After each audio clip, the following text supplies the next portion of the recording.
నమస్తే సార్. సరే, నమస్తే అండి. సార్, అంటే కొత్త నిబంధనలు ఎందుకు?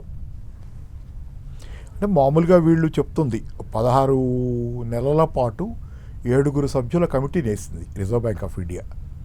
దీనికి ముందు నేపథ్యం ఏంటంటే గత కొద్ది సంవత్సరాలుగా విపరీతంగా బ్యాంకుల్లో, నాన్ బ్యాంకింగ్ ఫైనాన్స్ సంస్థల్లో గోల్డ్ రుణాల కోసం వచ్చేవాళ్ళు పెరుగుతున్నారు. ఎందుకంటే గత కొద్ది సంవత్సరాలుగా జనాలకి సమస్యలు పెరుగుతున్నాయి.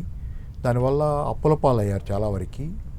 దాంతోపాటుగా ఏమైందంటే పర్సనల్ లోన్స్ తీసుకోకుండా ఆటంకాలు పెరిగినాయి. ఈ మధ్యకాలంలోనే గతంలో reserve bank of India personal లోన్స్కి సంబంధించి చాలా జాగ్రత్తగా ఉండండి, ఇష్టానుసారం ఇవ్వద్దని బ్యాంకులు వీళ్ళకి, నాన్ బ్యాంకింగ్ ఫైనాన్స్ సంస్థలకు కూడా చాలా ఉత్తర్వులు జారీ చేసింది. దాని ప్రకారం టైటన్ అయినాయి పర్సనల్ లోన్స్ తీసుకోవటం.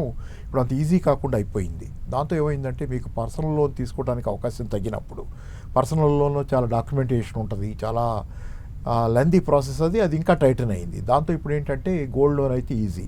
గోల్డ్ లోన్ తీసుకెళ్ళి గోల్డ్ అక్కడ పెడితే you have a guarantee to offer to the bank. బ్యాంకుకి మీరు ఇవ్వడానికి ఒక గ్యారంటీ ఉంది కాబట్టి దానికి పెద్ద ప్రొసీజర్ ఉండదు, క్విక్గా అయిపోద్ది. గోల్డ్ గంటలో అయిపోద్ది అని చాలా చోట్ల బోర్డులు కూడా పెడుతున్నారట. ఈ ముత్తూట్ ఫైనాన్స్ ఏంటంటే ఫలానాది కాదు కానీ చాలా ఫైనాన్స్ ఈ గోల్డ్ లోన్స్ ఇచ్చే కంపెనీల్లో బహుశా కొన్ని చోట్ల పెడుతున్నారు. ఏంటంటే అరగంటలో లోన్ ఇస్తారు.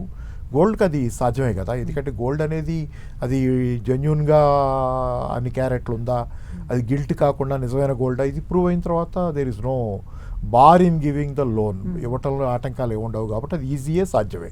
కాబట్టి దీంతో ఏమైంది, ఈజీగా పర్సనల్ లోన్ కాకంటే కూడా అది అడ్డం వచ్చిన తర్వాత దాన్ని తీసుకోవటంలో గోల్డ్ లోన్ కోసం వెళ్ళటం పెరిగింది. ఆ క్రమంలోనే రిజర్వ్ బ్యాంక్ ఆఫ్ ఇండియా 7 సభ్యులతో ఒక కమిటీ వేసింది.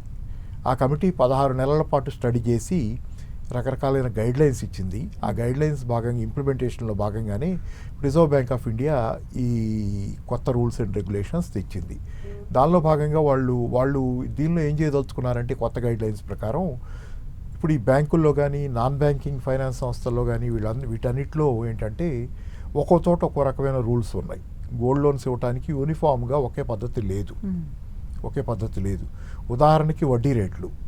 గోల్డ్ లోన్ అంటేనే మామూలుగా వడ్డీ రేటు తక్కువ, అది కూడా ఒక ప్లస్ పాయింట్. దానికి కస్టమర్ గోల్డ్ లోన్ తీసుకోవడంలో ప్లస్ పాయింట్ ఏంటంటే తక్కువ వడ్డీకి వస్తుందని. సో దానికోసం వెళ్తాడు.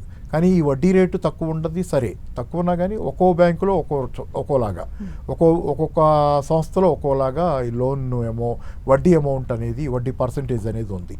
దాన్ని అలా ఉండకూడదు అనేది ఒకటి. దాన్ని ఈక్వల్ చేయాలి, లేకపోతే లెవెల్ చేయాలి, అన్ని చోట్ల ఒకేలాగా ఉండాలనేది. రెండోది ఏంటంటే మీకు ప్రాసెసింగ్ ఫీజు ఉంటుంది. ప్రాసెసింగ్ ఫీజు బ్యాంకులు కానీ, నాన్ బ్యాంకింగ్ ఫైనాన్స్ సంస్థలు కానీ గోల్డ్ లోన్కి వస్తే ఒకేలాగా ఉండాలి, అలా లేదు, ఒక చోట ఒకలాగా ఉంది. తర్వాత మూడోది అప్రైజల్. ఇట్లాంటి విషయాల్లో రకరకాల చోట్ల రకరకాలైనటువంటి రూల్స్ అండ్ రెగ్యులేషన్స్ ఉన్నాయి కాబట్టి వీటన్నిటినీ ఒకే విధంగా మౌల్డ్ చేయాలి. అన్ని చోట్ల లోన్ డిస్పర్సల్లో గోల్డ్ విషయంలో ఒకే రూల్స్ ఉండాలనే దానికోసం reserve bank of India guidelines ఇచ్చింది. అంటే సార్